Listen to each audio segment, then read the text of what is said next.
સરકારે મોટા ઉપાડે અલગ અલગ નગરપાલિકાઓની જિલ્લાઓની રચના તો કરી નાખી, પરંતુ તેને લઈને ઠેર ઠેર વિરોધ પણ જોવા મળી રહ્યો છે। સુરત જિલ્લાના બારડોલી નગરપાલિકાના હદ વિસ્તરણ સામે વિરોધનો વંટોળ ઉઠ્યો। બારડોલી પાલિકાના આસપાસના 8 જેટલા પાડોશી ગામો જોડવાની દરખાસ્ત કરવામાં આવી, જેમાંથી 8માંથી 7 ગામના સરપંચોએ વિરોધ કર્યો।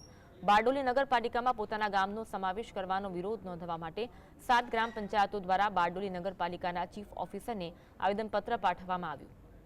અસાન, ધામડોલ, લુંભા, બાબેન, તેન, ઇસરોલી, આફવા, ઉતારા, નાદિયા ગામનો બારડોલી નગરપાલિકામાં સમાવેશ કરવાની દરખાસ્ત મુકાઈ, જેના આધારે આ ગ્રામ પંચાયતોનો ઠરાવ સાથેનો લેખિત અભિપ્રાય મંગાવવામાં આવ્યો।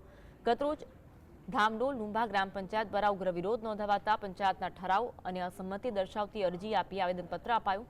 તમામ ગામોના ભૌગોલિક વિસ્તાર મુજબ 60 થી 70% ખેતીવાડી વિસ્તાર છે, આદિવાસી પરિવારોની વસ્તી છે, ત્યારે તેમના પર ભારે વેરાનું ભારણ આવશે।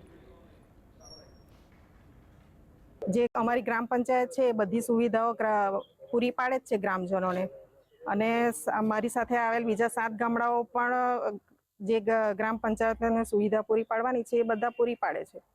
અને કેવું છે કે અત્યારે અમારી જે ગ્રામ સભા ગઈ એ ગ્રામ સભામાં ગ્રામજનો દ્વારા બારડોલી નગરપાલિકામાં અમારા ગામોને સમાવેશ કરવા માટે બધા અસંમત જાહેર કરેલું હતું।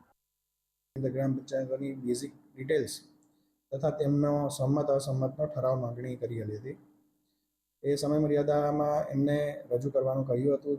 જે સમય મર્યાદાના અંતર્ગત વિવિધ ગ્રામ પંચાયતોએ આજ રોજ ઠરાવોની કોપીઓ અને બેઝિક ડિટેલ્સ રજૂ કરેલ છે, જે ધ્યાને લઈને હવે એ દરખાસ્ત સાથે સરકારશ્રીમાં દરખાસ્ત કરવામાં આવશે।